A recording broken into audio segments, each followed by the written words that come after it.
नमस्कार, one India की खास पेशकश में आपका स्वागत है। भारत की आजादी के 73 साल पूरे हो गए हैं।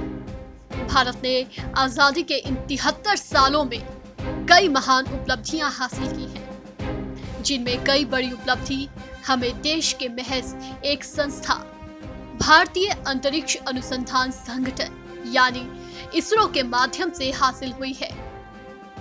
इसरो की स्थापना डॉक्टर विक्रम साराभाई ने 15 अगस्त 1969 को की थी। इसके बाद एक बैलगाड़ी पर लाए गए पहले सैटेलाइट से लेकर बाहुबली के कंधों पर चंद्रयान 2 भेजने तक इसने एक लंबा सफर तय करते हुए दुनिया के सामने भारत का मान बढ़ाया है। SLV-3 भारत का पहला स्वदेशी सैटेलाइट लॉन्च व्हीकल था। डॉक्टर APJ अब्दुल कलाम इस परियोजना के निदेशक थे। 1981 में जब एप्पल सैटेलाइट को लॉन्च किया गया था तो उसे लॉन्च पैड तक बैलगाड़ी पर लाया गया था। उसी इसरो ने अब तक अंतरिक्ष में कुल 370 उपग्रह छोड़े हैं। इनमें 101 देसी और 269 विदेशी सैटेलाइट हैं। मून मिशन चंद्रयान 2 अगर सफल होता तो इनकी संख्या बढ़कर 371 हो जाती। हालांकि चंद्रयान 2 का लैंडर भले ही सफलतापूर्वक चांद पर लैंड नहीं कर सका, लेकिन सैटेलाइट अभी भी सफलतापूर्वक काम कर रहा है। इसरो की तरफ दुनिया के कई देश आज सिर्फ इसलिए देख रहे हैं कि कम से कम खर्च में केवल इसरो ही उनके सैटेलाइट अंतरिक्ष में सफलतापूर्वक भेज सकता है, जबकि पिछले 40 सालों में इसरो का खर्च नासा के एक साल के बजट के आधे से भी कम था। चंद्रमा पर इसरो के पहले मिशन चंद्रयान प्रथम पर करीब 390 करोड़ रुपए खर्च हुए, जो नासा के इसी तरह के मिशन पर होने वाले खर्च के मुकाबले 8 से 9 गुना कम है। इसरो का मंगल मिशन अब तक का सबसे सस्ता मिशन था, जिस पर महज करीब 450 करोड़ रुपए यानी 12 रुपए प्रति किलोमीटर खर्च आया, जो ऑटो किराए के बराबर है। जबकि अमेरिका, रूस और चीन समेत कोई भी देश मंगल ग्रह पर अपनी पहली कोशिश में पहुंचने में सफल नहीं हो पाया था।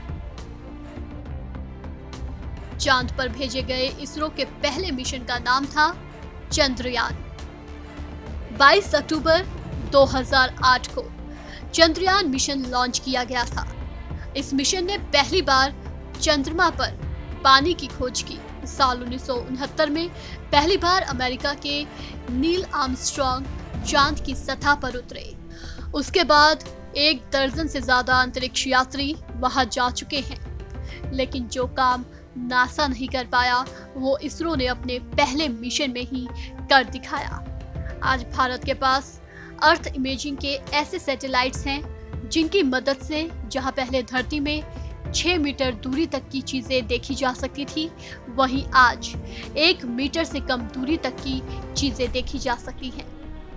दुनिया में सिर्फ 6 अंतरिक्ष एजेंसियों के पास ही अपनी धरती से सैटेलाइट्स बनाने और छोड़ने की क्षमता है। इसरो भी उनमें से एक है।